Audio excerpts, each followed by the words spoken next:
Padania Compilation volume 2. Puro territorio.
Buongiorno da Giulio Cainarca a tutti coloro che sono all'ascolto di Radio Padania Libera e ben trovati al nostro primo appuntamento settimanale con Onda Libera. Intanto uno sguardo all'attualità della mattina, per così dire, cioè ai titoli d'apertura dell'agenzia ANSA. Naturalmente tiene banco ancora la menata del Quirinale, consultazioni al via, scusate il termine raffinato, Renzi dice scheda bianca ai primi 3 scrutini, dopodiché il PD farà un nome, consultazioni al via. Chi non condivide il nome del candidato alla presidenza della Repubblica dovrà dirlo apertamente. Il Partito Democratico voterà scheda bianca alle prime 3 votazioni. Lo ha annunciato il Premier Matteo Renzi all'Assemblea dei Deputati alla Camera, indicando il metodo per eleggere il Capo dello Stato. Chi non condivide il nome del candidato alla presidenza della Repubblica dovrà dirlo apertamente, ha detto ancora Renzi. I nomi dei candidati non li facciamo perché poi decidano altri, spiega Renzi. Il PD proporrà agli altri partiti il nome di un candidato al Quirinale. Niente terne, una proposta secca.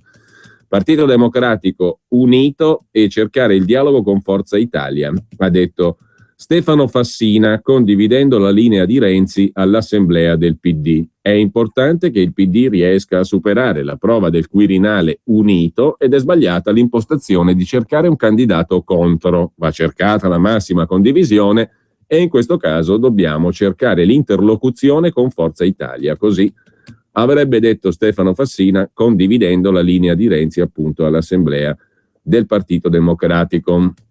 E questo per quanto riguarda il Quirinale. Poi c'è una notizia che ha a che fare con le elezioni in Grecia e i riflessi sulla borsa, prese di profitto dopo un'ottava che aveva rappresentato la migliore in 3 anni, ma timore sui venti anti-austerity che arrivano dalla Grecia.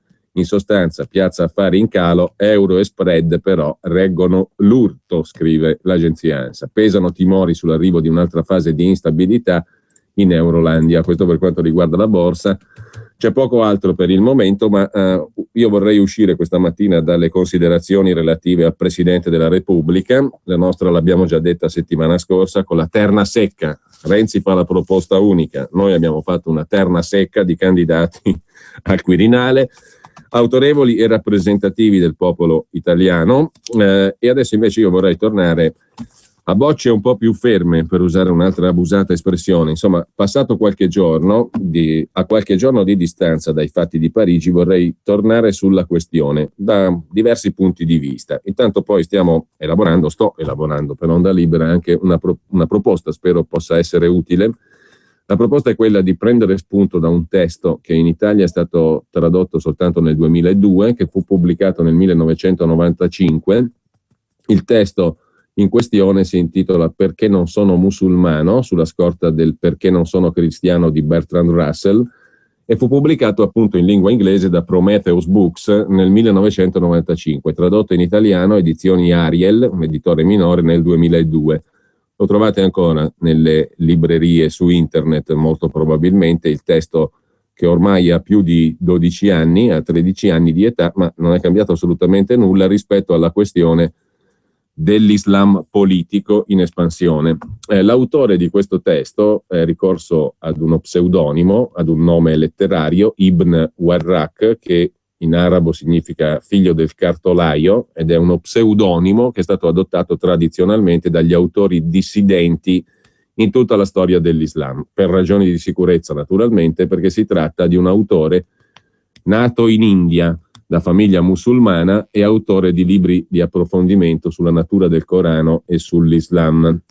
Nato in India nel 1946, trasferitosi subito con la famiglia in Pakistan, perché la famiglia musulmana ha visto nel Pakistan, neonato Stato islamico, un rifugio più che naturale. Oggi vive negli Stati Uniti d'America. Questo autore, Ibn Warraq, è uno pseudonimo, ripeto, ed è una delle voci critiche che considerano l'Islam e la religione in generale come un sistema di oppressione, ma in particolar modo l'Islam. La sua opera più famosa è appunto Perché non sono musulmano, concepita sulla falsariga del Perché non sono cristiano di Bertrand Russell, a cui sono seguite altre opere di approfondimento del Corano e delle radici dottrinali, diciamo così, dell'Islam. Naturalmente, per la sua condizione di apostata e di critico dell'Islam, l'autore Ibn Warraq è stato costretto a nascondere la sua identità. Di lui si conoscono molto pochi dati biografici. Si sa solo appunto che è nato nel 1946 a Raikot in India e che all'indomani della nascita del Pakistan la sua famiglia si è trasferita a Karachi.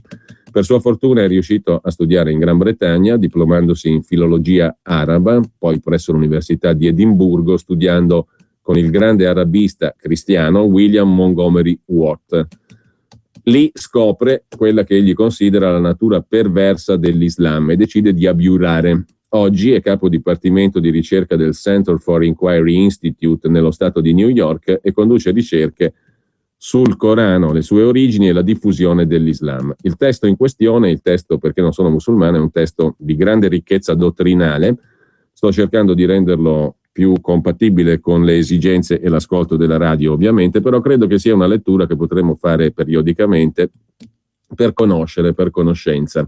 Un testo di grande interesse, seguito poi nel 98 da un altro libro, non tradotto in italiano, pubblicato solo da Prometheus Books, di nuovo, sulle origini del Corano. Nel 2002 il nostro autore scrive anche Ciò che il Corano dice realmente, linguaggio, testo e commenti. Anche questo è stato pubblicato soltanto in inglese da Prometheus Books nel 2002, giusto appunto. E poi nel 2003, sempre per Prometheus, è uscito Lasciare l'Islam, un apostata racconta. Poi c'è un'altra pubblicazione tradotta, non tradotta in italiano, sempre per Prometheus Book, sulla figura storica di Maometto, e un saggio sull'orientalismo in risposta a uno degli orientalisti filo-islamisti più conosciuti nel mondo accademico, Edward Said, dove si difende invece l'Occidente rispetto alla visione orientalistica, giusto appunto, cioè in sostanza filo-islamica di Said. Bene, un testo molto ricco questo Perché non sono musulmano, che vorrei proprio proporvi, perché è utile la conoscenza, a partire dalle radici, cioè dal Corano medesimo, che o è ignorato o è fintamente ignorato dalla grandissima parte dei commentatori, e non solo dei commentatori. Se stiamo anche ai capi delle religioni ufficiali, non islamiche naturalmente, anche costoro o lo ignorano, e sarebbe colpa grave, o non lo ignorano, cosa assai probabile, lo conoscono ma fingono, il che non è meno grave. In ogni caso, prima di sto ancora approntando questa serie di trasmissioni nella speranza che possano essere utili, io credo di sì.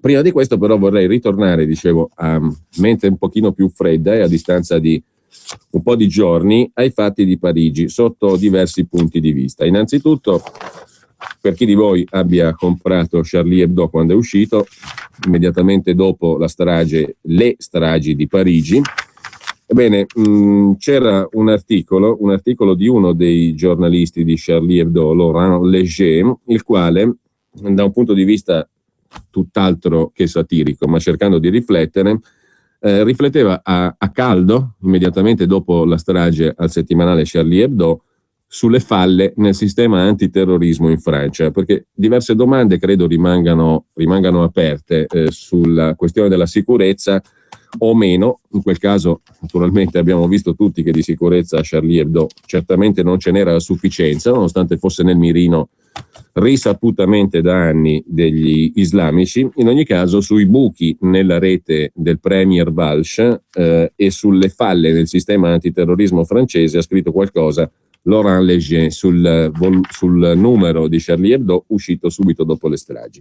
I buchi nella racchetta, come se ci fossero buchi nella racchetta, è l'espressione che è stata usata dai poliziotti francesi, scrive Laurent Leger, per descrivere come, nonostante il dispositivo antiterrorismo, due terroristi mascherati da ninja, scrive Leger, possano riuscire a seminare terrore in pieno centro di una città come Parigi. Di buchi in questa racchetta ce n'erano già stati con Mohamed Merah, autore della strage di Tolosa, e poi con Mehdi Nemmouche, che aveva fatto strage al Museo Ebraico a Bruxelles. Mehdi Nemmouche è colui che nel maggio del 2014 commise omicidi al Museo Ebraico di Bruxelles. Nel dicembre 2012, invece, per Mohamed Merah, autore della strage a Tolosa contro gli ebrei, era stato facile politicizzare la questione grazie a una commissione parlamentare di inchiesta. La strage perpetrata dall'assassino in scooter di Tolosa era stata facilmente politicizzata, scrive Leger, perché ci si era costruita intorno una commissione parlamentare di inchiesta.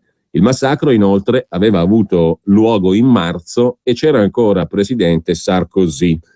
Fare il processo ai servizi segreti riusciva facile, in quanto a quel tempo erano ancora diretti da uomini di Sarkozy, scrive Leger, per dire finché c'era Sarkozy allora facile criticare i servizi segreti. Poi sono arrivati i socialisti, la sinistra, il centrosinistra, e la musica è cambiata. Nei fatti no, però diventa più difficile criticare i buchi nei servizi perché è cambiato il governo. Finché c'era Sarkozy era facile sparare sulla Croce Rossa, per così dire. Nel gennaio del 2015 non è più così, non c'è più Sarkozy, scrive Laurent Leger. Il premier francese, Manuel Valls, ha completato la riforma dei servizi segreti interni, cioè ha predisposto la fusione dell'RG, che si occupa di informazioni sul terreno, con il DST, il controspionaggio. La fusione ha dato luogo alla Direzione Centrale delle Informazioni Interne, poi trasformata in Direzione Generale della Sicurezza Interna, il DGSI. Questa riforma è stata compiuta dal premier attuale francese, il premier socialista Valls. La Direzione Generale Sicurezza Interna, cioè il frutto finale della riforma, è una direzione generale appunto dotata di un bilancio proprio e messa alle dipendenze dirette del Ministero degli Interni. Un grande cantiere destinato a fare di questa struttura la crema del controspionaggio. Insomma, cosa è successo anche dopo la riforma socialista, la riforma del governo socialista Valls? Cos'è successo perché questi buchi nella racchetta, come dicono i poliziotti, diventassero così larghi al punto tale da consentire a gente di fare strage nel pieno centro di Parigi? Certo, si tratta di una sconfitta, è stata l'analisi di personalità vicine al governo, ma c'è stato un malfunzionamento? Non si sa. Secondo fonti governative, per le quali i terroristi non avrebbero pianificato niente da soli, ma si sarebbero appoggiati a un'organizzazione per commettere attentati, i passaggi all'azione di terroristi sono impossibili da prevedere. Ma da qui, commenta Laurent Leger, nel numero di Charlie Hebdo, successivamente uscito subito dopo la strage di Parigi, le stragi di Parigi, da qui nasce un problema, perché se ammettiamo che ormai è impossibile prevedere quando un terrorista possa passare all'azione, se ammettiamo questo nasce un problema. Lo racconta a Charlie Hebdo una persona che è addentro agli arcani della Direzione Generale della Sicurezza Interna, cioè del nuovo organismo come è stato partorito dal governo socialista. Oggi questa Direzione Generale Sicurezza Interna è quasi la sola a occuparsi del terrorismo islamico. Le strutture di coordinamento dentro il Ministero non hanno più una vera utilità da quando i crimini violenti dei corsi e dei baschi sono stati retrocessi nella scala di priorità. Di conseguenza la Direzione Generale Sicurezza Interna francese si è appropriata del settore, ma lo ha fatto puntando soprattutto sulle intercettazioni, le rilevazioni dei satelliti, insomma altre diavolerie elettroniche, e quasi più per niente facendo affidamento alle persone in carne ed ossa. Quindi sul campo, materialmente, non c'è più nessuno o quasi. I terroristi, che stanno molto attenti quando parlano al telefono, hanno acquistato armi e uniformi, si sono addestrati, e tutto questo le fonti tecniche, le fonti elettroniche, le intercettazioni, le rilevazioni dei satelliti e i giocattoli elettronici, tutto questo non possono scoprirlo. In questo momento 436 persone sono in via di reclutamento da parte della Direzione Generale Sicurezza Interna, cioè l'organismo di controspionaggio, di intelligence che doveva prevenire eventualmente, il cui compito è prevenire attentati e altri disturbi dell'ordine pubblico. Questa DGSI, cioè la Direzione Generale Sicurezza Interna, il frutto della riforma del governo socialista, sta reclutando persone, ma si tratta, attenzione, essenzialmente di ingegneri, che non è esattamente il tipo di professionalità che va a indagare sul campo. La DGSI, la Direzione Generale Sicurezza Interna francese, lavora nel suo proprio angolo, i servizi di spionaggio esterno pure, e il tutto sotto la cappa di piombo del segreto militare. I servizi dovrebbero condividere le loro dritte, ma in realtà ciascun cacciatore si tiene la sua selvaggina. A quanto pare la Direzione Generale Sicurezza Interna non aveva ricevuto le informazioni operative che invece erano state ottenute dagli Stati Uniti sui viaggi in Yemen dei fratelli Kouachi, gli autori della strage nella sede di Charlie Hebdo. Lo Yemen era stato menzionato da uno dei due quando, il 7 gennaio, ha trascinato a forza fino alla sede una vignettista di Charlie Hebdo e poi di nuovo quando ha aperto il fuoco nella redazione di Charlie Hebdo. Quelle informazioni sono state veramente fornite alla Francia dagli Stati Uniti, come gli Stati Uniti hanno ribadito e assicurato? E la destinataria era la DGSE, cioè una struttura del controspionaggio che non ha niente a che fare con la Direzione Generale Sicurezza Interna, che è l'organismo invece di coordinamento creato dal governo. Insomma, si sono parlate o no le strutture francesi? E c'è un altro punto da chiarire, scrive ancora Laurent Léger. Secondo le ipotesi più recenti, sarebbe stata l'organizzazione Al-Qaeda nello Yemen a mandare i fratelli Kouachi a commettere le loro gesta al giornale, a Charlie Hebdo, mentre il committente delle atrocità perpetrate dall'altro terrorista, Koulibaly, autore della strage di ebrei al supermercato Kosher, sarebbe lo Stato islamico.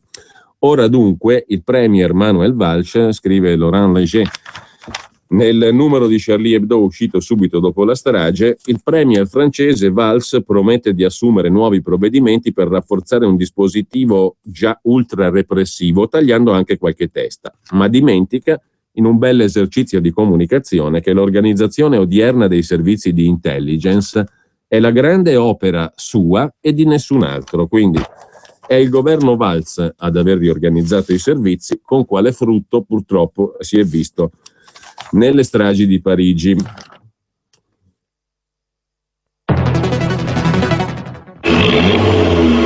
Mi chiamo Simone De Angelis e questa è la mia officina. Aiuto i miei clienti a ottenere le massime prestazioni dalle loro auto. Quando ho finito la messa a punto, consiglio di usare con regolarità Esso Supreme Diesel, perché contribuisce a pulire gli iniettori, migliorando ulteriormente le prestazioni del motore. Nuovo Esso Supreme Diesel. Te lo consiglia Simone. Provalo subito.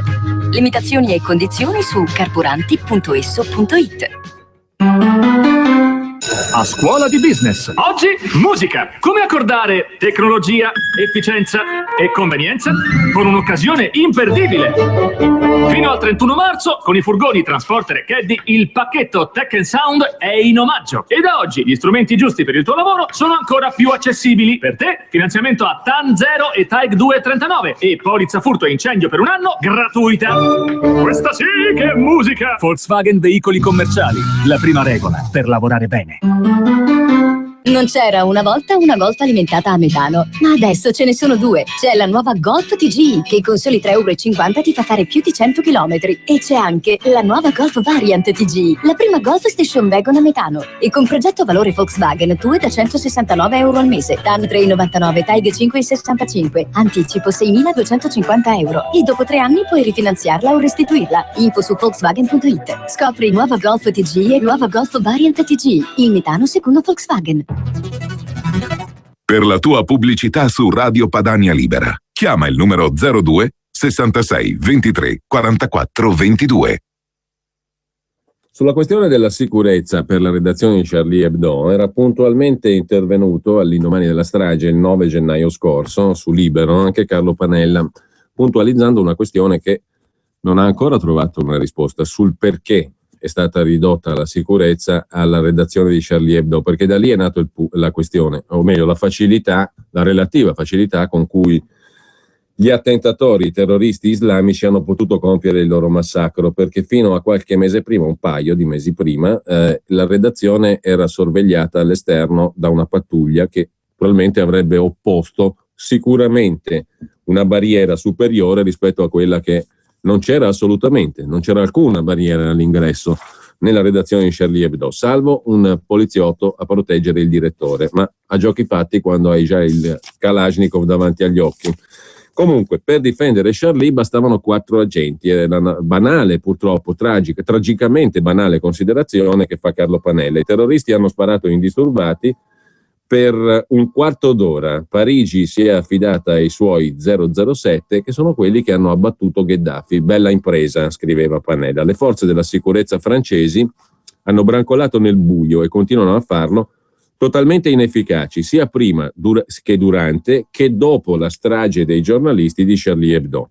Un livello di impreparazione, di inefficienza e di confusione indegna di un paese moderno, ma anche di un paese del terzo mondo, scriveva Carlo Panella il 9 gennaio scorso. Un livello di impreparazione totale, ancor meno degna di un paese impegnato in prima fila contro il jihadismo islamico.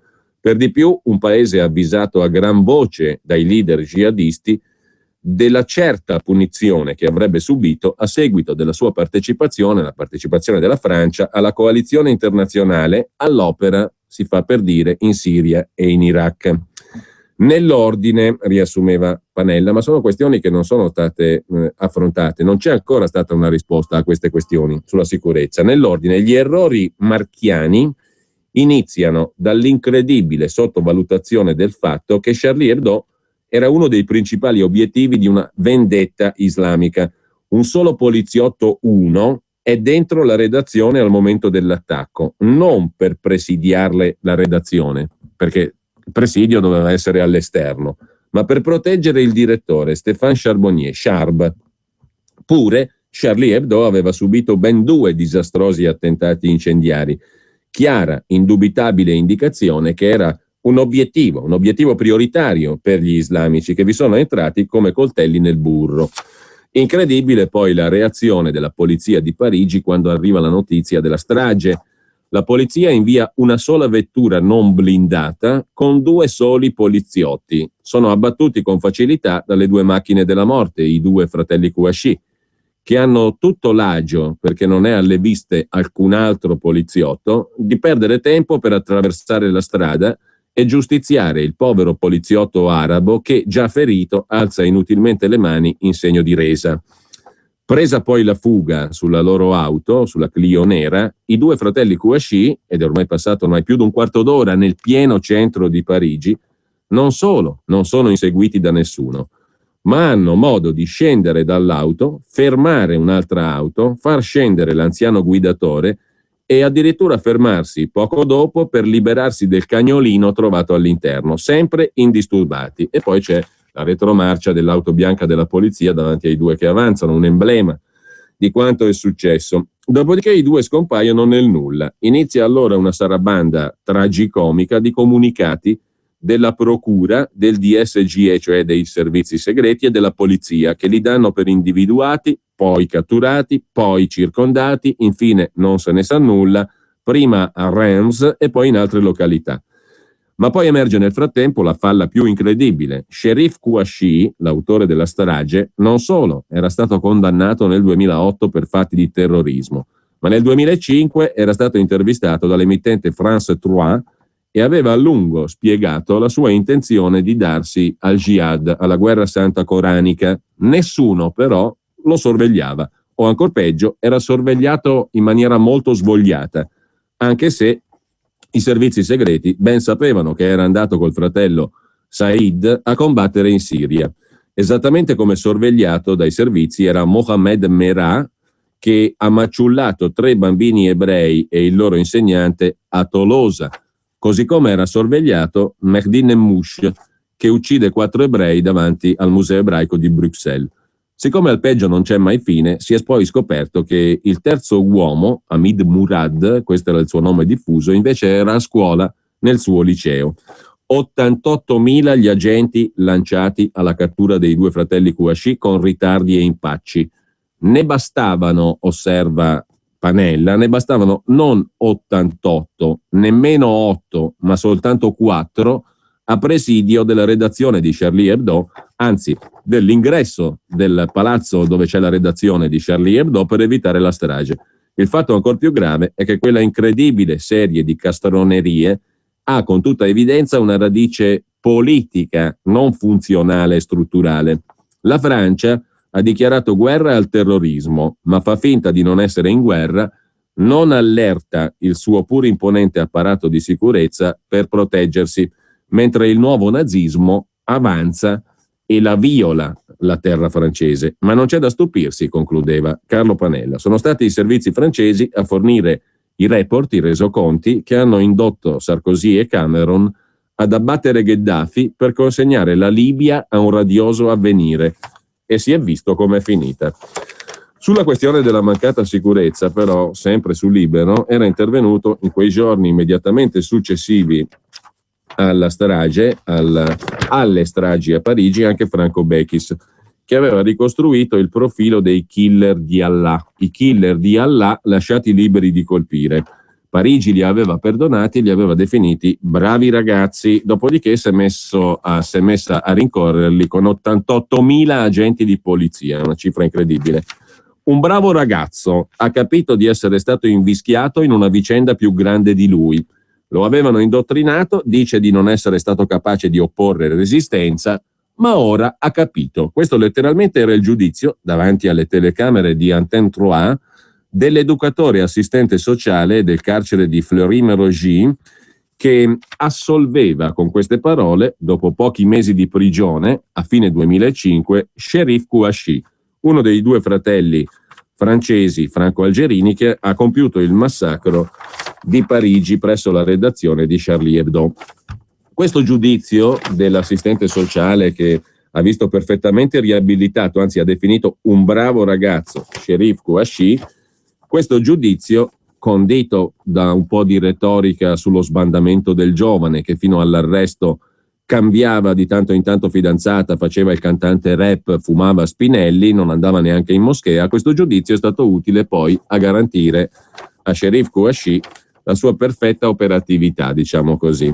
Dopo la lunga carcerazione preventiva, Kouachi non sarebbe rimasto in carcere anche in virtù di questo giudizio dato dall'assistente sociale, chiamiamolo così, o dall'educatore del carcere, che lo ha definito un bravo ragazzo che ha capito che era stato strumentalizzato dagli integralisti islamici. Dunque, dopo lunga carcerazione, Kouachi non resta in carcere e quando nel 2008 il processo avrebbe reso definitiva una condanna a 3 anni per la sua adesione a una cellula terroristica, la pena fu condonata per la metà. In carcere non sarebbe più tornato Cherif Kouachi, perché 2 anni più tardi, nel 2010, il bravo ragazzo però sarebbe stato nuovamente arrestato e indagato suo fratello Said, coinvolti entrambi nel piano per far evadere un altro terrorista islamico dal carcere, Smain Ait Ali Belkacem.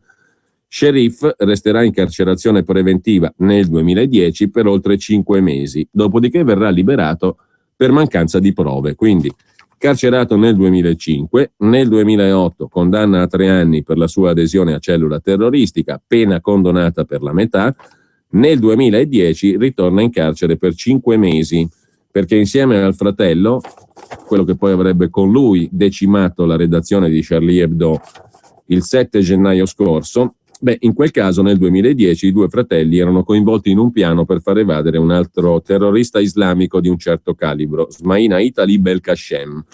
Cherif nel 2010 resta in carcerazione preventiva 5 mesi, viene liberato per mancanza di prove. Da quel momento sembra che entrambi i fratelli Kouachi siano tornati a una vita apparentemente normale. Cherif dapprima consegna a domicilio le pizze e poi trova un impiego temporaneo in un supermercato.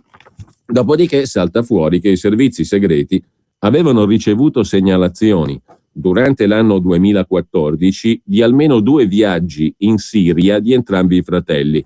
Il segnale però non è stato sufficiente per vigilare più strettamente sui loro spostamenti e sulle loro relazioni. Tutto si può dire però meno che i fratelli Kouachi fossero illustri sconosciuti. Di più, la cellula salafita francese di cui facevano parte entrambi i fratelli è stata perfino studiata e divenuta oggetto di tesi universitarie e post-universitarie di dottorato presso l'Università Europea finanziata dal programma Max Weber. Farid Benyetou invece è un ragazzo arabo di pochi anni più grande dei fratelli Kouachi che faceva da organizzatore e da imam. È stato lui a reclutare i fratelli attentatori. Benyetou era andato in Iraq nel marzo del 2003 e lì aveva preso il nome di Abu Abdullah. Aveva chiamato gli amici francesi alla jihad insieme al suo compagno di spedizione, Boubacar El Hakim. Tornato in Francia, questo Farid Benyetou recluta Cherif Kouachi, il quale a processo ha raccontato di come questo Farid Benyetou gli avesse fatto capire che nel Corano si incitava al martirio e lo avesse convinto che quello di un buon musulmano, che a quel martirio un buon musulmano avrebbe dovuto mirare, avrebbe dovuto tendere. Ci volle poco a convincerlo poi Kouachi a partire per l'Iraq. Bastò un filmato sul trattamento che gli americani riservavano ai fratelli iracheni nella prigione di Abu Ghraib. Fu organizzata la spedizione di Farid Benyetou. Cherif e Boubacar vanno in Iraq. Lì li avrebbero seguiti poi un'altra 50 di seguaci raccolti in Francia. Viene anche acquistato, poco prima del Natale del 2004, il biglietto per Damasco in Siria. Per entrare in Iraq e poi unirsi agli altri jihadisti, la via giusta era passare appunto dalla Siria. A quel punto scatta l'operazione di polizia e coloro che stavano per partire vengono arrestati. È il primo arresto, quello del 2005. Ma da quel momento entra in scena un altro tipo di Francia, la Francia buonista, faceva notare Franco Bechis su Libero. Una Francia che funziona a meraviglia nel caso di Cherif Kouachi, come si vede dalla sua assoluzione frettolosa e dal giudizio che gli viene dato dall'assistente sociale in carcere. Una Francia anche libertaria, che considera il processo a carico di quella cellula islamica eccessivo. Furono tutti condannati, sia pur con notevoli sconti di pena, ma nessuno avrebbe scontato fino in fondo le pene comminate, che arrivarono fino a 7 anni di carcere. Farid Benyetou, cioè questo specie di imam che faceva anche l'organizzatore per i fratelli che poi saranno gli stragisti di Charlie Hebdo, questo Farid Benyetou diventa quasi un simbolo, anzi della libertà nel dibattito francese di quegli anni, perché si sostenne che il suo arresto fosse ingiusto. Fu amplificata la tesi dell'avvocato difensore secondo cui nessuna legge francese vietava di andare a fare i combattenti in un paese straniero come l'Iraq. Il terrorista sarebbe diventato protagonista mediatico, rilasciando a margine del processo anche diverse interviste nelle quali attaccava la Francia, definendolo paese di miscredenti. Non amo questa terra, non ha rispetto per i musulmani, c'è discriminazione, c'è islamofobia. Dobbiamo combattere in Francia per difendere i musulmani, ma dobbiamo farlo con mezzi leciti. Dobbiamo usare la democrazia contro la Francia. Non dobbiamo usare armi o lanciare bombe.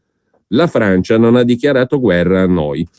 Bastarono queste affermazioni a farne un'icona dell'Islam moderato e perfino il giudice che lo condannò in sentenza scrisse che anche il governo francese, anche il giudice che lo condanna arriva a scrivere in sentenza che anche il governo francese aveva bollato come ingiusta la guerra in Iraq. Così viene giustificato lo sconto di pena. Condannato a 7 anni anche Boubacar El Hakim, colui che sarebbe dovuto partire per l'Iraq insieme a Kouachi. Dopo 3 anni costui è uscito di prigione ed è letteralmente sparito, uccel di bosco, inseguito da un mandato di cattura internazionale della Tunisia perché è ritenuto l'organizzatore dell'assassinio del leader dell'opposizione politica di Tunisi, Mohamed Brahmi, e di tutta la sua famiglia, avvenuto nel 2013. I due fratelli Kouachi, invece, i due bravi ragazzi che avevano avuto soltanto qualche sbandamento nella vita, purtroppo sono riapparsi a Parigi il 7 gennaio con i Kalashnikov in mano davanti alla sede di Charlie Hebdo.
Johannes Brahms, al pianoforte la fantastica pianista francese Hélène Grimaud. Abbiamo sentito il movimento, l'ultimo movimento del piano concerto numero 1 appunto di Johannes Brahms. Prima parlavamo di Tunisia perché uno dei soci dei fratelli Kouachi, gli stragisti islamici della redazione di Charlie Hebdo, appunto, uno dei soci, Boubaker El Hakim, dopo essere uscito di prigione insieme a Cherif Kouachi, è scomparso, è sparito ed è anche inseguito, dicevamo, da un mandato di cattura internazionale della Tunisia, perché è ritenuto l'organizzatore dell'assassinio del leader di opposizione, Mohamed Brahmi, e di tutta la sua famiglia. Assassinio che fece molto scalpore in Tunisia, avvenne nel 2013. A proposito di Tunisia, però, c'era sempre il 9 gennaio scorso, sul Venerdì di Repubblica, un servizio dell'inviato Amedeo Ricucci sulla Tunisia, che viene dipinta come l'unico paese nel quale la primavera araba abbia avuto un qualche parziale successo in termini di instaurazione di un regime simil-democratico o democratico. Ebbene, la Tunisia è però anche il serbatoio del jihadismo e dello Stato islamico, perché all'ISIS, o Stato islamico che dir si voglia, arrivano in proporzione molti più combattenti dalla Tunisia che dalle altre parti del globo. La Tunisia è il paese da dove arriva il maggior numero di combattenti al servizio del califfato islamico, 2 su 10, ed è un primato che imbarazza le autorità tunisine. Il racconto dell'inviato del Venerdì di Repubblica del 9 gennaio scorso partiva da un episodio registrato in una piccola cittadina tunisina, un episodio che vedeva un ragazzo, il fratello di un ragazzo andato a combattere per lo Stato islamico, girare per le vie del paese con una bara finta. Svegliatevi tunisini, guardate questa bara e svegliatevi, ci stanno portando via ad uno i nostri figli e fratelli, quei farabuti li mandano a morire, altro che jihad. La bara è finta, le parole invece di questo ragazzo sono assolutamente vere, così come la sua rabbia, scriveva l'inviato di Repubblica. Questo ragazzo che arringa la folla dal cassone di un pick-up adibito a carro funebre ha tutta l'aria di uno che non ha più voglia di versare lacrime e vorrebbe invece reagire. Chi sarà il prossimo? Urla questo ragazzo ai suoi concittadini battendo con le mani sulla bara. Chi dopo mio fratello Walid, dopo il mio Bilal e tutti gli altri? Quanto sangue, quante lacrime dovremo versare ancora prima che le autorità facciano qualcosa? Ad ascoltare questo ragazzo, annotava l'inviato del Venerdì di Repubblica, Amedeo Ricucci, in realtà sono pochi, non più di 30-40 persone. Una bara vuota dunque, da portare in giro per il villaggio come se il funerale però fosse vero, per non far passare sotto silenzio anche questa morte. Il corteo procede lentamente, racconta l'inviato di Repubblica. La gente guarda incuriosita. Siamo a Oueslatia, una piccola cittadina agricola, nel centro della Tunisia, a 40 chilometri da Kairouan. Qui, dopo la rivoluzione del 14 gennaio 2011, quella che costrinse alla fuga il dittatore Ben Ali e diede inizio alle primavere arabe, i fondamentalisti islamici, vale a dire i salafiti, hanno prima preso il controllo delle moschee e poi sono riusciti a infiltrarsi nelle scuole primarie e secondarie, col risultato che le djellaba bianche e le barbe lunghe si sono moltiplicate, così come i peana pubblici e le chiamate private alla guerra santa coranica, il jihad. Lavaggio del cervello, denunciano oggi molti abitanti, ma è stato un lavaggio del cervello talmente efficace che molti giovani di questa cittadina agricola della Tunisia, Oueslatia, molti di questi giovani hanno deciso di andare a combattere in Siria e in Libia, come è successo in molte aree del sud e dell'est della Tunisia che, ricordo, viene citata da moltissimi come un esempio di riuscita, uno dei pochissimi delle primavere arabe. Secondo le nostre stime, dice il ministro degli interni tunisino Lofti Ben Jeddou, sono partiti per la Siria circa 2.700 tunisini, molti di più, quasi 9.000, sono quelli che siamo riusciti a bloccare prima della partenza. Al momento, aggiunge il ministro dell'interno tunisino, ci risultano 1.500 tunisini che combattono con lo Stato islamico del califfo al-Baghdadi in Siria e in Iraq, mentre 600 sarebbero morti in battaglia e 560 i jihadisti che sono rientrati in Tunisia. Quest'ultimo nucleo, dice ancora il ministro dell'interno tunisino, rappresenta un grosso pericolo per la nostra sicurezza, un pericolo che minaccia il processo democratico avviato nel 2011. I numeri sono da brividi, scrive l'inviato del Venerdì di Repubblica. La Tunisia è il paese da cui proviene il maggior numero di combattenti stranieri al servizio del califfato islamico. Il ministro degli interni tunisino non dice nulla sui combattenti tunisini partiti soprattutto negli ultimi mesi alla volta della Libia, dove i miliziani di Ansar al-Sharia, alleati e vassalli del califfo al-Baghdadi, controllano buona parte della Cirenaica e hanno proclamato un sedicente emirato islamico a Derna, all'estremità orientale del paese. Poi guardate una cartina, non è difficile, del Mediterraneo e vedete che distanza c'è fra Derna e l'Italia. La prima zona territorio italiano vicino a Derna è a un tiro di schioppo, come si suol dire. La guerra contro Gheddafi sta portando continui frutti positivi. Si calcola che siano 1 migliaio, forse 2.000 i tunisini che stanno combattendo proprio in Libia. È successo anche a Walid. Walid è il fratello del ragazzo che abbiamo descritto prima, quello che portava in giro la bara vuota per protestare contro questi arruolamenti alla guerra santa coranica. Walid era partito per la Libia proprio da Oueslatia con 4 amici, tutti aspiranti jihadisti e tutti giovani, dai 18 ai 25 anni, con una buona istruzione alle spalle, ma con la testa farcita di cattive idee salafite. Walid voleva a tutti i costi raggiungere suo fratello gemello, Khaled, partito per la Siria a inizio del 2013. La cosa che mi fa più rabbia, dice Nejia, che è la sorella di Walid, è che prima Walid era un ragazzo del tutto normale. Quando suo fratello è partito, ha cominciato anche lui a frequentare la moschea ed è cambiato. È proprio per discutere della moschea e della trappola che la moschea rappresenta per i giovani che il corteo funebre con la finta bara di Walid si dirige verso il municipio e chiede di poter incontrare il sindaco, cioè Sono tunisini in marcia verso il municipio per dire la moschea non la vogliamo, a Oueslatia, piena Tunisia, invece dovremmo volerla noi qua, a Milano, a Torino e altrove. Interessante, vero? Perché a parole sono le autorità ad avere il controllo di tutte le moschee, ma in realtà i salafiti, che rappresentano il 20% della popolazione tunisina locale, continuano in moschea a fare il bello e il cattivo tempo e emarginano e intimidiscono quelli che non la pensano come loro. In passato, sulle 5.000 moschee che ci sono in Tunisia, dice il ministro degli interni, ce n'erano più di 1.500 in mano ai salafiti. Tutto questo per colpa degli imam venuti dall'estero, in particolare dai paesi del Golfo, Arabia Saudita, Qatar. Adesso, grazie all'enorme lavoro fatto nell'ultimo anno, ne restano al massimo 3 o 4 fuori controllo nelle mani degli estremisti, dice il ministro dell'interno tunisino Lofti Benjedou. La stretta repressiva c'è stata, sono almeno 2.000 i militanti salafiti che popolano oggi le galere tunisine. Chi è ancora in libertà ha sul collo il fiato dei militari, che non vanno tanto per le spicce e ovviamente sono ricambiati. Lo prova un lungo elenco di scontri a fuoco e di attentati terroristici che hanno insanguinato la Tunisia dall'inizio del 2014. L'ultimo è stato del 24 ottobre, quando dopo un assedio durato un giorno e una notte, la Guardia Nazionale ha dato l'assalto a una casa di Oued el-Lil, nella periferia della capitale Tunisi, uccidendo 6 presunti terroristi, fra cui 5 donne con le cinture esplosive già allacciate. Ma a scatenare le peggiori paure è stata la battaglia del 16 luglio 2014 sul massiccio montuoso dello Shambi, alla frontiera con l'Algeria. Quella sera un comando terrorista di almeno 40 persone attaccò a sorpresa 2 postazioni dell'esercito, riuscendo a uccidere 15 soldati e ferendone altri 20. Il bilancio più pesante dai tempi della lotta per l'indipendenza del 1956, dichiarò all'epoca il Ministero degli Interni. Il ministro Benjedou, l'attuale ministro degli Interni, conferma anche oggi che il pericolo non è affatto cessato e non riguarda solo la Tunisia. Il pericolo rischia di estendersi a tutto il Mediterraneo, dice il ministro degli Interni tunisino.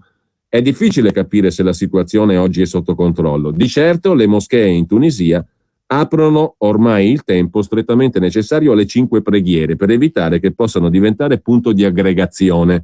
Nei quartieri caldi della periferia di Tunisi, a Dettadem per esempio, considerata città martire per l'alto numero di caduti dato alla rivoluzione della primavera araba, la presenza dei salafiti è molto più discreta che in passato. Sono sempre più rare le grandi parate ostentatorie con cui in passato i salafiti facevano proseliti. La rete di associazioni di carità che li ha resi popolari segue oggi canali molto più discreti. Non hanno altra scelta, ma ci sono ancora. Questo in Tunisia, anche a proposito delle moschee.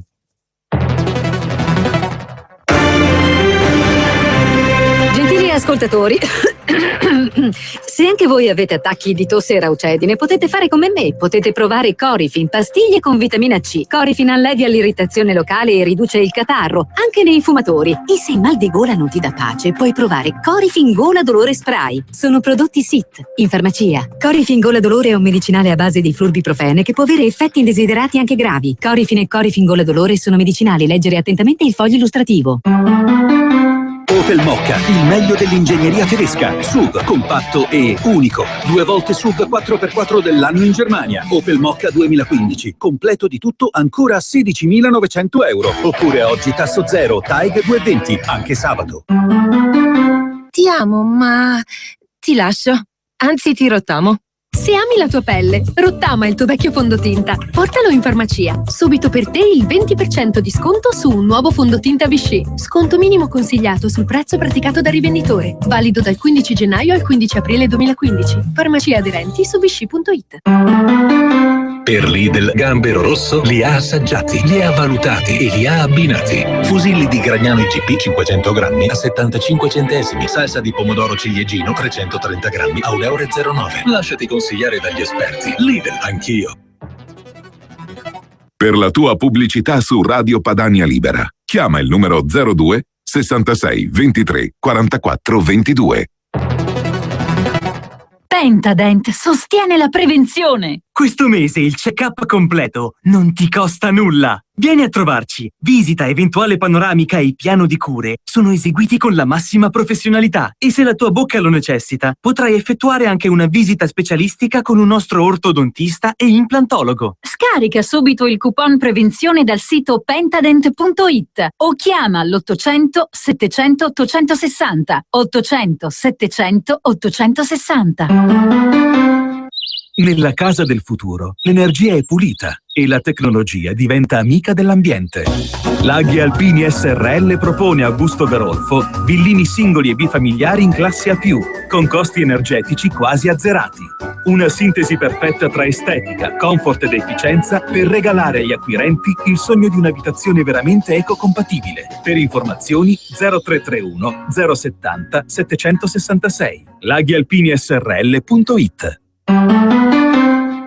Missione possibile, il trasloco della tranquillità. Se devi traslocare, la missione è possibile. Grillo Antonino Traslochi. Scopri tutti i nostri servizi su www.grilloantonino.it. Per la tua pubblicità su Radio Padania Libera, chiama il numero 02 66 23 44 22.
Piano concerto numero 1 di Johannes Brahms, Sinfonie Orchester Baden-Baden und Freiburg e al pianoforte la straordinaria, a mio giudizio, pianista francese Hélène Grimaud.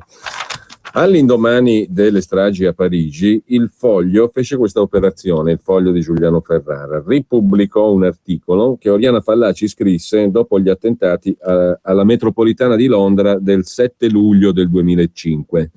Il Foglio tagliò la parola Londra e qualche riferimento alla cronaca di quei giorni e ripubblicò l'articolo pubblicato sul Corriere della Sera sabato 16 luglio del 2005 a firma di Oriana Fallaci. Fallaci che scriveva in quel pezzo come l'Europa non fosse più Europa ma Eurabia, con la sua mollezza, con la sua inerzia, con la sua cecità e il suo asservimento al nemico. Europa, trasformatasi in Eurabia, sta scavando la propria tomba e ricordava anche i libri, le idee, per cui proprio in Francia Oriana Fallaci fu processata con l'accusa di razzismo religioso e xenofobia, le idee per cui in Svizzera chiesero al nostro ministro della giustizia, all'epoca Castelli, la mia estradizione in manette, scriveva Oriana Fallaci. Siamo al 16 luglio del 2005, dopo gli attentati a Londra, e il Foglio ha ripubblicato il tutto dopo gli attentati a Parigi e le stragi di Parigi. In Svizzera dunque chiesero al nostro ministro di giustizia, scriveva Fallaci, la mia estradizione in manette, e in Italia fui processata con l'accusa di vilipendio all'Islam, cioè reato di opinione. È il pantano in cui si trova oggi Magdi Cristiano Allam, per essere chiari. Libri, idee per cui la sinistra al caviale e la destra al foie gras, ma anche il centro al prosciutto, mi hanno denigrata, vilipesa, messa alla gogna insieme a coloro che la pensano come me, cioè insieme al popolo savio e indifeso che nei loro salotti viene definito dai radical chic plebaglia di destra. Sì, è vero, scriveva Oriana Fallaci, sui giornali che nel migliore dei casi mi opponevano farisaicamente la congiura del silenzio, ora appaiono titoli composti coi miei concetti e le mie parole. Guerra all'Occidente, culto della morte, suicidio dell'Europa, sveglia, Italia sveglia. I giornali, che prima ostentavano e sostenevano i terroristi fino all'apologia di reato, ora dicono ciò che dicevo io quando scrivevo che in ciascuna delle nostre città esiste un'altra città. Una città sotterranea, uguale alla Beirut, invasa da Arafat negli anni 70. Una città straniera, che parla la propria lingua e osserva i propri costumi. Una città musulmana, dove i terroristi circolano indisturbati e indisturbati organizzano la nostra morte. Del resto, ora si parla apertamente anche di terrorismo islamico, cosa che prima veniva evitata con cura per non offendere i cosiddetti musulmani moderati. Sì, è vero, scriveva Oriana Fallaci, all'indomani della strage di Londra, degli attentati di Londra 2005, ora anche i collaborazionisti e gli imam esprimono le loro ipocrite condanne, le loro mendaci esecrazioni, la loro falsa solidarietà coi parenti delle vittime. Sì, è vero, ora si fanno severe perquisizioni nelle case dei musulmani indagati, si arrestano i sospettati, magari ci si decide ad espellerli, ma in sostanza non è cambiato nulla. Nulla, scriveva Oriana Fallaci. Continua la fandonia dell'Islam moderato, e in effetti è stato così anche dopo Parigi, no? È così dopo Parigi, con l'avallo papale oltretutto. Continua la fandonia dell'Islam moderato, la commedia della tolleranza, la bugia dell'integrazione, la farsa del pluriculturalismo, vale a dire delle moschee che esigono e che noi gli costruiamo. Continua la panzana che l'Islam è una religione di pace, che il Corano predica la misericordia, l'amore e la pietà, come se Maometto fosse venuto al mondo con un ramoscello d'ulivo in bocca e fosse morto crocifisso insieme a Gesù, come se non fosse stato anche lui un tagliateste e anziché orde di soldati con le scimitarre ci avesse lasciato San Matteo, San Marco, San Luca, San Giovanni intenti a scrivere gli Evangeli. Continua la frottola dell'Islam vittima dell'Occidente, come se per 14 secoli i musulmani non avessero mai torto un cappello a nessuno e la Spagna, e la Sicilia, e il Nord Africa, e la Grecia, e i Balcani, e l'Europa orientale, su fino all'Ucraina e alla Russia, le avesse occupate la mia bisnonna valdese, come se ad arrivare fino a Vienna e a metterla sotto assedio fossero state le suore di Sant'Ambrogio e le monache benedettine. Continua la frode o l'illusione dell'Islam moderato, scriveva ancora Oriana Fallaci, una frode, un'illusione vera e propria quella dell'Islam moderato, e con questa frode il tentativo di farci credere che il nemico è costituito da una esigua minoranza e che quella esigua minoranza vive in paesi lontani. Beh, il nemico non è affatto esigua minoranza e ce l'abbiamo in casa, scriveva Fallaci il 16 luglio del 2005, pubblicata dal Corriere della Sera dopo gli attentati kamikaze alla metropolitana di Londra del 7 luglio del 2005. Casa la nostra dove i kamikaze sono nati e cresciuti, scriveva ancora Fallaci, dove hanno studiato finalmente qualcosa, sono vissuti finalmente in un mondo civile e dove fino alla sera precedente si sono divertiti con le partite di calcio. Ce l'abbiamo in casa da oltre 30 anni, per Dio, ed è un nemico che a colpo d'occhio non sembra un nemico. Senza la barba, vestito all'occidentale e secondo i suoi complici, in buona o in malafede, perfettamente inserito nel nostro sistema sociale, cioè col permesso di soggiorno, con l'automobile, con la famiglia. È un nemico che trattiamo da amico, che tuttavia ci odia e ci disprezza con intensità. Tale intensità che verrebbe spontaneo gridargli: se siamo così brutti, così cattivi e peccaminosi, perché non te ne torni a casa tua? Perché stai qui? Per tagliarci la gola o farci saltare in aria? Un nemico, inoltre, che in nome dell'umanitarismo e dell'asilo politico, ma quale asilo politico? Quali motivi politici? Accogliamo a migliaia per volta, anche se i centri di accoglienza straripano, scoppiano e non si sa più dove metterlo. Un nemico che in nome della necessità, ci viene detto, ma quale necessità? La necessità di riempire le strade di venditori ambulanti e spacciatori di droga. Invitiamo anche attraverso l'Olimpo costituzionale. Venite, cari, venite, abbiamo tanto bisogno di voi. Un nemico che per partorire non ha bisogno della procreazione assistita, delle cellule staminali. Un nemico che le moschee le trasforma in caserme, in campi di addestramento, in centri di reclutamento per terroristi e che obbedisce ciecamente all'imam. Un nemico che in virtù della libera circolazione, voluta dal Trattato di Schengen, scorrazza a suo piacimento per l'Eurabia, sicché per andare da Londra a Marsiglia, da Colonia a Milano o viceversa, non deve esibire alcun documento. Può essere un terrorista che si sposta per organizzare o materializzare un massacro. Può avere addosso tutto l'esplosivo che vuole. Nessuno lo ferma, nessuno lo tocca. Un nemico che appena installato nelle nostre città o nelle nostre campagne si abbandona alle prepotenze ed esige l'alloggio gratuito o semigratuito, nonché il voto e la cittadinanza.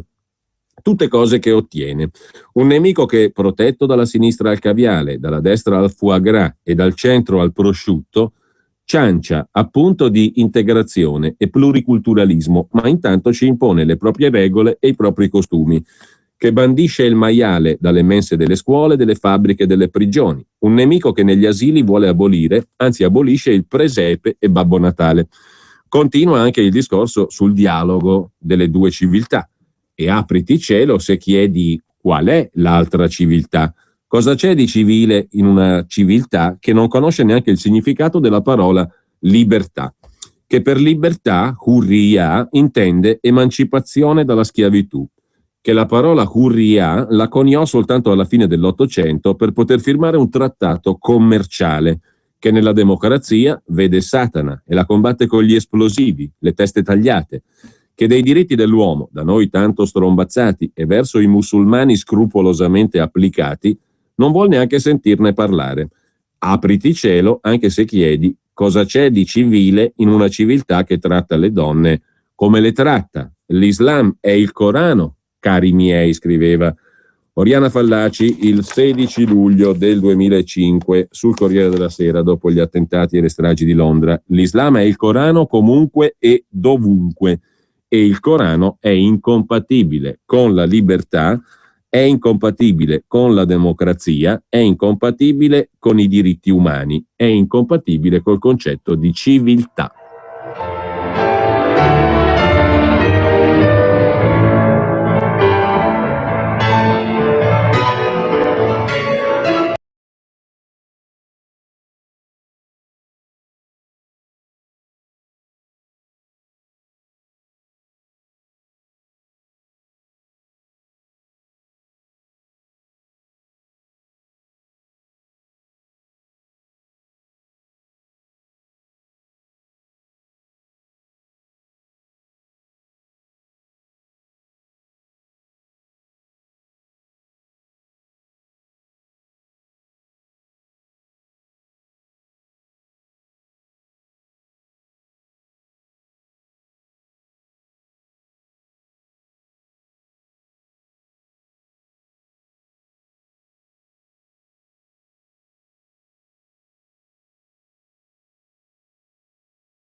Dopo gli attentati a Londra. Continua anche l'indulgenza che la Chiesa Cattolica, del resto la maggior sostenitrice del dialogo, professa nei riguardi dell'Islam. Continua cioè la sua irremovibile, irriducibile volontà di sottolineare il comune patrimonio spirituale fornitoci dalle tre grandi religioni monoteistiche, dice la Chiesa Cattolica. La religione cristiana, quella ebraica, quella islamica. Tutte e tre basate sul concetto del Dio unico, tutte e tre ispirate da Abramo, il buon Abramo che per ubbidire a Dio stava per sgozzare il suo bambino come un agnello. Ma quale patrimonio in comune? Scriveva Oriana Fallaci nel 2005. Allah non ha nulla in comune col Dio del cristianesimo, con il Dio Padre, il Dio buono, affettuoso che predica l'amore e il perdono, il Dio che negli uomini vede i suoi figli. Allah è un Dio padrone, un Dio tiranno, un Dio che negli uomini vede i suoi sudditi, anzi i suoi schiavi, un Dio che invece dell'amore insegna l'odio, che attraverso il Corano chiama cani infedeli coloro che credono in un altro Dio e ordina di punirli, di soggiogarli, di ammazzarli. Quindi come si fa a mettere sullo stesso piano il cristianesimo e l'islamismo? Come si fa a onorare in egual modo Gesù e Maometto? Basta davvero la faccenda del Dio unico per stabilire una concordia di concetti, di principi, di valori? Naturalmente, scriveva ancora Oriana Fallaci, capisco che la filosofia della Chiesa Cattolica si basa sull'ecumenismo, sul comandamento ama il nemico tuo come te stesso, che uno dei suoi principi fondamentali è almeno teoricamente il perdono, il sacrificio di porgere l'altra guancia, sacrificio che rifiuto, scriveva Oriana Fallaci, non solo per l'orgoglio, cioè per il mio modo di intendere la dignità, ma perché lo ritengo anche un incentivo al male di chi fa del male. Però esiste anche il principio dell'autodifesa, anzi della legittima difesa, e se non sbaglio la Chiesa Cattolica vi ha fatto ricorso più volte. Carlo Martello respinse gli invasori musulmani alzando il crocifisso, Isabella di Castiglia li cacciò dalla Spagna facendo lo stesso, e a Lepanto c'erano anche le truppe pontificie. A difendere Vienna, ultimo baluardo della cristianità, a rompere l'assedio di Kara Mustafa, c'era anche e soprattutto il polacco Giovanni Sobieski con l'immagine della Vergine di Częstochowa, e se quei cattolici non avessero applicato il principio dell'autodifesa, della legittima difesa, oggi anche noi porteremmo il burqa o il jalabba, anche noi chiameremmo i pochi superstiti cani infedeli, anche noi gli segheremmo la testa col coltello halal, e la Basilica di San Pietro sarebbe una moschea, come la chiesa di Santa Sofia a Istanbul. La strage toccherà davvero anche a noi? La prossima volta toccherà davvero a noi? Certamente, non ne ho il minimo dubbio, scriveva Oriana Fallaci, e non l'ho mai avuto. Anche questo lo dico da anni, e aggiungo, non ci hanno ancora attaccato in quanto avevano bisogno della landing zone, della testa di ponte, del comodo avamposto che si chiama Italia. Comodo geograficamente, perché è il più vicino al Medio Oriente e all'Africa, cioè ai paesi che forniscono il grosso della truppa. Comodo strategicamente, perché a quella truppa offriamo buonismo e collaborazionismo, coglioneria e viltà, ma presto si scateneranno. La decadenza degli occidentali, scriveva ancora Oriana Fallaci, si identifica con la loro illusione di poter trattare amichevolmente il nemico, nonché con la loro paura. Una paura che li induce a ospitare docilmente il nemico, a tentare di conquistarne la simpatia, a sperare che si lasci assorbire mentre è lui che vuole assorbire. Questo senza contare la nostra abitudine a essere invasi, umiliati, traditi. Come dico nel libro L'Apocalisse, l'abitudine genera rassegnazione, la rassegnazione genera apatia, l'apatia genera inerzia, l'inerzia genera indifferenza e oltre a impedire il giudizio morale, l'indifferenza soffoca l'istinto di autodifesa, cioè l'istinto che induce a battersi. Per qualche settimana o qualche mese lo capiranno sì di essere odiati e disprezzati dal nemico che trattano da amico e che è del tutto refrattario alle virtù chiamate gratitudine, lealtà, pietà. Usciranno sì dall'apatia, dall'inerzia, dall'indifferenza, attenueranno il buonismo e il servilismo, si fideranno un po' meno del clandestino che gli vende la droga o gli pulisce la casa, saranno meno cordiali col manovale che sventolando il permesso di soggiorno afferma di voler diventare come loro, ma intanto fracassa di botte la moglie, le mogli e uccide la figlia in blue jeans. Rinunceranno anche alle litanie sui viaggi della speranza e forse realizzeranno che per non perdere la libertà a volte bisogna sacrificare un po' di libertà, che l'autodifesa è legittima difesa e la legittima difesa non è una barbarie. Forse grideranno addirittura che la Fallaci aveva ragione, che non meritava di essere trattata come una delinquente. Ma quando l'attacco verrà, udiremo le consuete scemenze.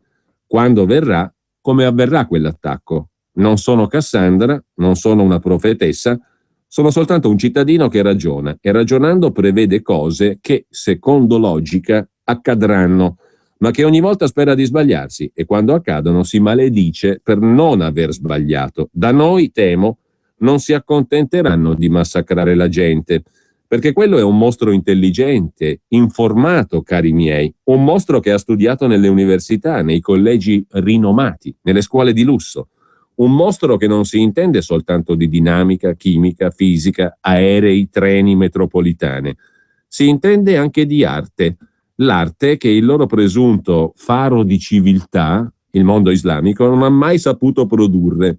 E penso che insieme alla gente da noi vogliano massacrare anche qualche opera d'arte. Cosa ci vuole a far saltare in aria il Duomo di Milano o la Basilica di San Pietro? Cosa ci vuole a far saltare in aria il David di Michelangelo, gli Uffizi, Palazzo Vecchio a Firenze, il Palazzo dei Dogi a Venezia? Cosa ci vuole a far saltare in aria la Torre di Pisa, monumento conosciuto in ogni angolo del mondo e assai più famoso delle due torri gemelle? Ma non possiamo scappare o alzare bandiera bianca, concludeva Oriana Fallaci, articolo del Corriere della Sera, 16 luglio del 2005, all'indomani degli attentati a Londra. Non possiamo scappare o alzare bandiera bianca, possiamo solo affrontare il mostro con onore, con coraggio e ricordare quel che Churchill disse agli inglesi quando scese in guerra contro il nazismo di Hitler. Disse: verseremo lacrime e sangue. Oh sì, conclude Oriana Fallaci, pure noi verseremo lacrime e sangue. Siamo in guerra, vogliamo mettercelo in testa, sì o no? E in guerra si piange, si muore, punto e basta. Così Oriana Fallaci il 16 luglio del 2005, ripubblicato poi dal Foglio dopo le stragi di Parigi. Tra l'altro, ve lo ricordate forse quel servizio, quel video dove proprio le opere d'arte italiane venivano mostrate recentemente dallo Stato islamico?